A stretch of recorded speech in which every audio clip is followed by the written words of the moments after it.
Let's get started. Kasper, welcome. How do you feel? Right now, I feel great. How do you feel? I feel great as well. It's a really good day. It's beautiful outside.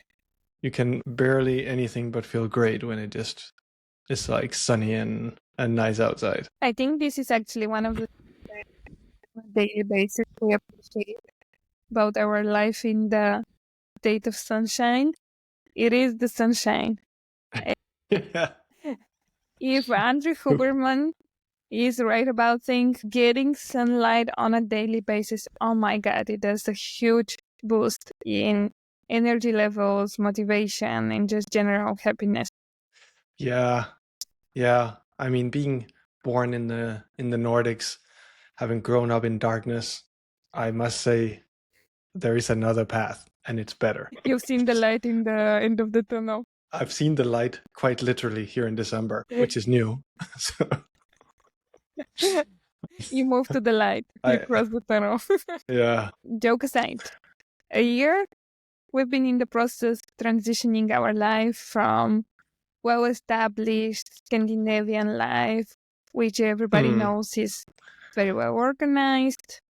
You have good healthcare, good educational system for the children. It's a very, in a way, easy life to move thousands of miles away from our families, completely on our own, in this completely new and strange environment of the US.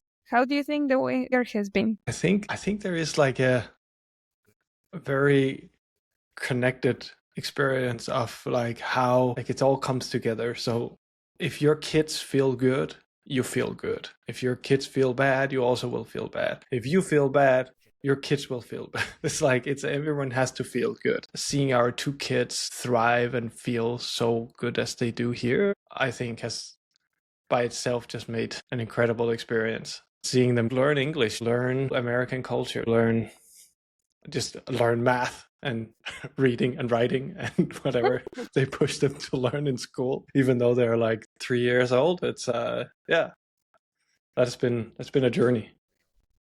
This is actually one of the things that surprised me most, because in theory, I believe in acquiring knowledge through play. In theory, the Danish system, Scandinavian schooling, and kindergarten should have been great for our family. But now that I see what this American style Montessori school is giving the kids, even though they're still so small, under the age of 7, where for a year they have learned how to write, read, math, calculate things in the thousands, things that seem completely unreachable and like not even on the agenda for multiple grades in any of the European systems. It's been so impressive to me, because I thought that they're gonna feel very restricted, very stressed out about the educational system. But on the contrary, I think that they've really, really loved having this structured learning, showing up to school with their uniforms, being met by the director of the school. We have to say, hello, Mr. Rene. Oh my God, the Mr. and Miss Anna, Mr. Rene. It's like everyone is a Mr. and Miss. It's I've made that mistake a few times. Hierarchy, where in the Scandinavian culture we're trying to break that hierarchy. We're trying to make it much more welcoming for multiple generations to be together, like equal in a way. Here we are trying to establish the hierarchy very strictly. How do you talk to strangers? How do you talk to neighbors? How do you talk to elderly people? A lot of good things for the children that I thought that there would be hard things. And on the contrary, this has been actually the easiest thing. Yeah, I think the hardest thing was to drop off your kid on day 1, 2 years old, while we can't even go into the school, but they just pull her out of the car screaming and say bye-bye and take her with them. Yeah, for 6 hours. Okay. Yeah. And should we come early? Anything? Should we do something? Like nope, come at the end of the day. Goodbye. It's like, okay. There's a lot of hard things, but also a lot of good things, I feel. How has it impacted you to be in the state of sunshine? I feel it's brought happiness back in me. That's the best way I can articulate it. I'll never forget our trip 2015, where we were going from Denmark to San Francisco.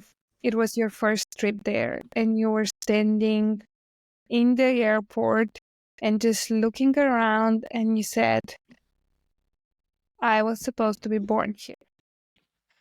Yeah. You were so excited, and I thought it's a joke, like, haha, you've not even entered Silicon Valley, you're on the airport, like, what are you so excited about? But you have mentioned it hundreds of times since then, and you always had that feeling of feel like myself. I feel like I belong here, that I can be myself. What are some of these aspects of the American culture that you really like? This might be like when you're an entrepreneur and you want to do stuff, you got to be a little bit crazy. You get stupid ideas and you're like, I'm going to go do this. And I think one of the things that's in stark contrast between America and any European country is that here people are so polite, overly sometimes, but it doesn't matter, because when you doubt yourself, you just want to build something and go out in the world, then you go tell it to your mom or to whoever, and they're like, yeah, don't you think that's a little stupid? Don't you think maybe someone else has done that? Probably you shouldn't be doing that. Where here in America, people are so polite, even though they think probably exactly the same.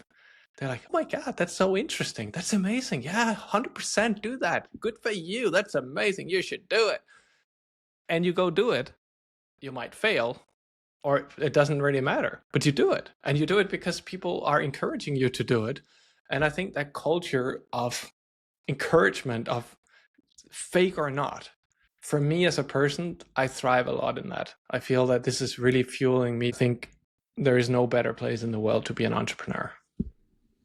That was about the story with the pool. I remember like 3 weeks in, we have dropped off the kids to school, and you came back after you were in the pool, and you had met an elderly neighbor there.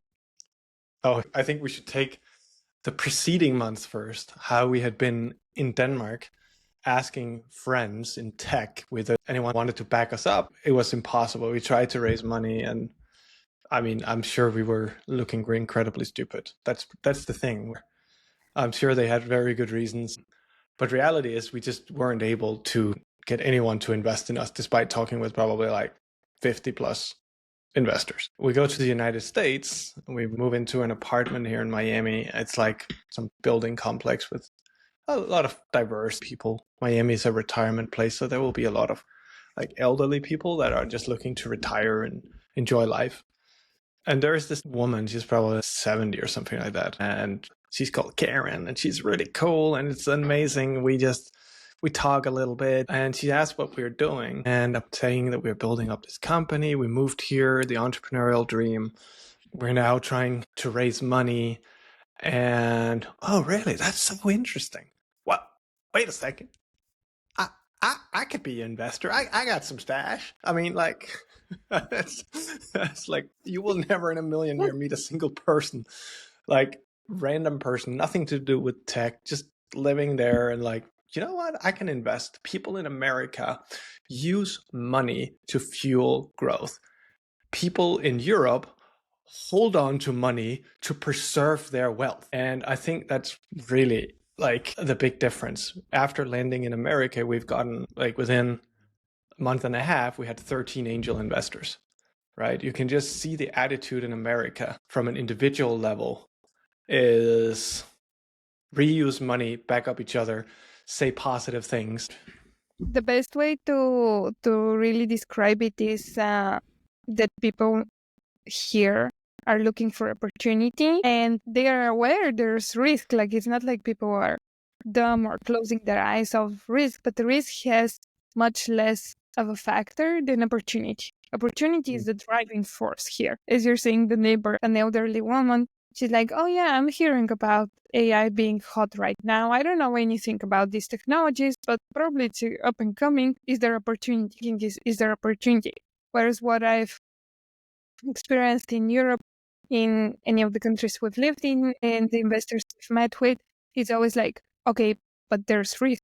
And recently, I remember we were watching this interview with Jeff Bezos that recently was saying that the one thing that matters for the economy of this country is to keep investing in opportunity. And it is probably the only place in the world where you might have completely bazinga ideas with less than 10% chance of success, but be able to go and raise 50 million funds for it from the get-go. Yeah, because if it succeeds, the return will be so significantly bigger. In both cases, it will be big, whether you're in Europe or in the US, whether it succeeds. But the thing is that the way to approach the idea is, in one case, it's like, oh, what if it succeeds? The other one is like, what if it fails? So you stop the idea prematurely at the face of just thinking and then start disputing and shifting the conversation of how big is the risk versus, well, what if it works? Like, what is the opportunity? How can we make it? Yeah, I think a good way of putting it. Like, I think that's really why venture investing works so well here in the US, because the natural mindset is like, well, what if it works? What if this is like, what could it be? What's the opportunity? Not, oh yeah, what if it fails? Like, it is your job as a venture capitalist is to fail 9 out of 10 times, right? So it's what if it fails? Well, yet another one for the office. Obviously, you need to point failure to the mindset of like, what is the best case scenario here? What could it turn into? And is there a path to turn into that? How do you feel as an entrepreneur here? On a daily basis, we're taking a walk around the neighborhood, looking at the beautiful palm trees. Often we're talking about that's the land of opportunity. It feels like it doesn't matter what we do, whether it's our current startup, a next idea, or any other endeavor, but here is where we can make ideas happen.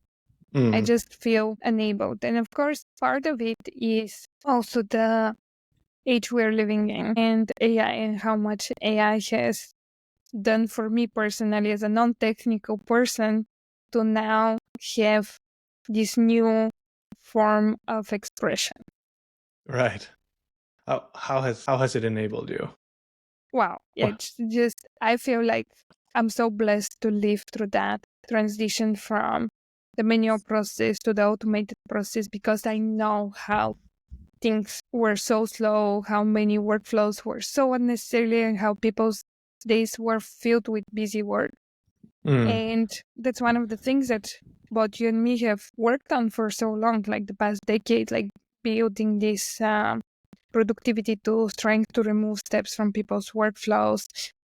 And it comes from this frustration of why is it done in the stupid way. Now, when you get AI, I feel like I can do that. Like I can have, let's say, a bit of an idea in my head. I can produce a video out of it. I can have like anything that comes to my mind. I can produce it as an asset. Before, I was heavily dependent as a non-technical and non-design person. I was dependent on you to produce certain asset for me, or on Stefan to produce our third co-founder to turn it into a visual representation and so on. And just this fact that you have it stuck in your head, you know how it should look, what functionality it should have, but you didn't have a way to actually do it yourself. You could just draw it on stupid piece of paper, but you couldn't make it happen. And now that barrier just breaking by the minute, I feel on top of my career, like so excited. Enabled to express yourself. Coding AI has done a lot as well. It has done a lot, but I don't think it is as like as with many other workflows, especially when you're going into something where you don't know about it. I think coding has been great, especially.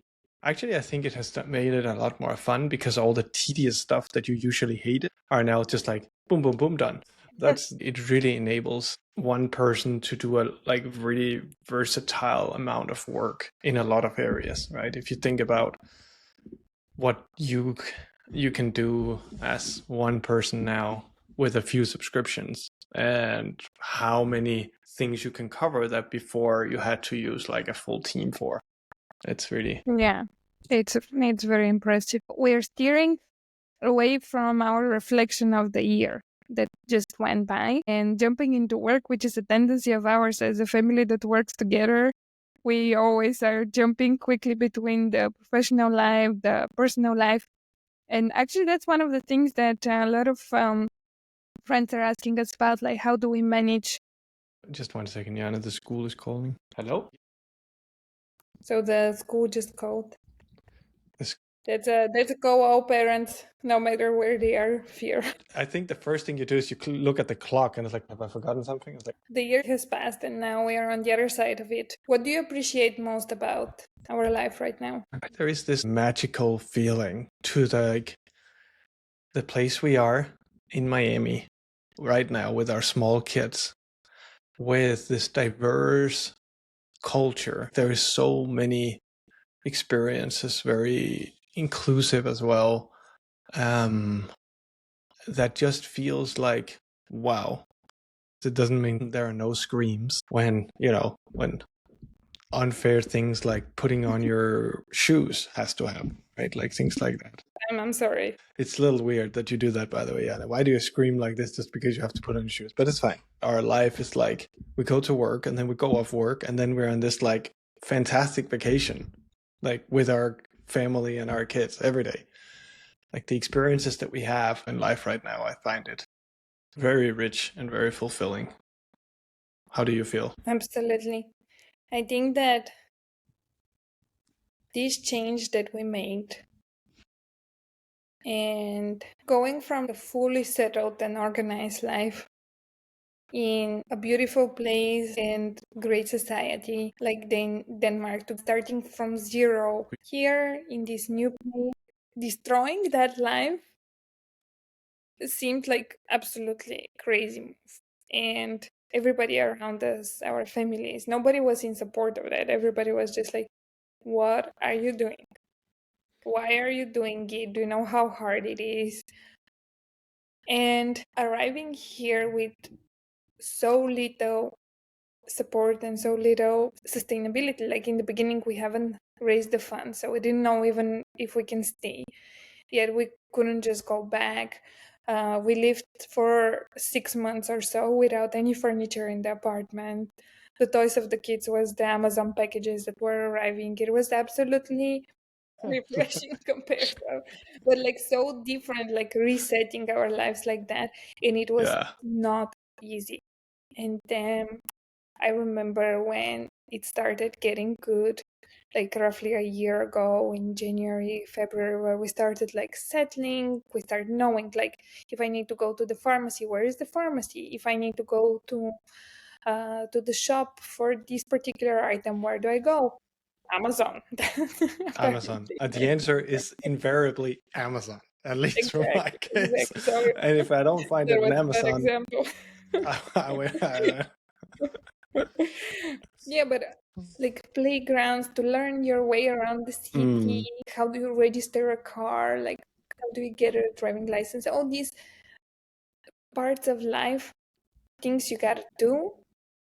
But once you do them, you feel like, okay, now I'm getting accustomed to this place. And I remember this drastic change in my perception of the place where before I was just in pure hustle mode. And as the tasks started being checked off on our list of practical things to do to settle down, and suddenly our day started being about working, then picking up our kids and having like 1 or 2 hours of good experiences, maybe go to the playground or go to the pool. I started hmm looking around, being incomplete how that it has paid off so majorly. And it Yeah. was so hard for maybe a half a year to get everything in place. But then from there on, every single day, I'm like, that is unbelievable. Our quality of life. The reason why we went through this whole change was to go on an adventure. You, me, and the kids go on an adventure. We don't know how it's going to end, whether our company is going to succeed, whether we could build a new life from scratch. We didn't know, but we just wanted the adventure. Wow, this adventure is just so, so great. Sometimes you look around and you see people hanging out by the pool around 12 p.m. and you're like, is it allowed? Can people live like that? Like, in this, Definitely. yeah, like I often get that feeling, and I Oh, don't know if it's because the lifestyle difference is so drastic from yeah. where we come from. And I'm actually grateful for having that feeling because it constantly keeps me grounded and appreciative of every single moment Mm. that we have. Whereas I can see on some of our family friends who's been living here for a long time, they find it refreshing to be around us and see things with the newbie mentality that this is special because for them it has become It's the routine. standard. It's like, Standard. Of course, you visit a friend's house and there is a fantastic pool and it's December and it's hot and everybody's making a pool party and I think that also like happiness is a choice, right? We could also choose to flip it around. We could take this conversation now and talking about how incredibly hot it is during the summer, the humidity, how it's just you walk outside and it's like it's like exploding, like you need aircon all the time, right? Your ass is getting sweaty when you drive down the I-95. People are honking and traffic is horrible, and like we can find a million reasons to talk about how things are, but that's the thing, right? Like it's a really a choice to look at and appreciate the good things, and that's something I feel like we've been practicing a lot, and it's really paying off in our general happiness state. yeah, that's right. Was it yesterday we read this reflection article by the founder of Loom, who has recently exited the company that acquired Loom, and he was in the search of happiness and he had a really hard time. Money fixes your money problems, but there's many more problems in life. It's always high quality at the end. It's been a year with ups and downs to get settled down, to learn our ways into this new place, to really start leveraging some of the opportunities here.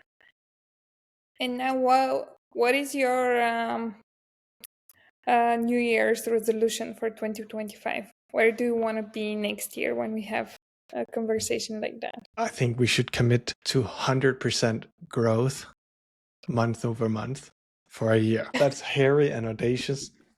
So let's see here. That would be powered by 12. Yeah, that's definitely not happening. Okay. So maybe not for the whole year, but for at least a month. Like that's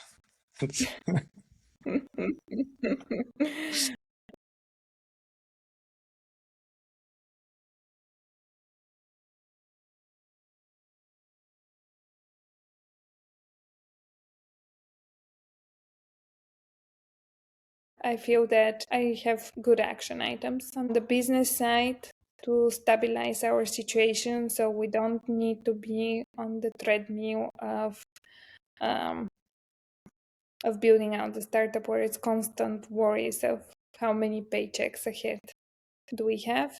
So product market fit. I'm looking for you.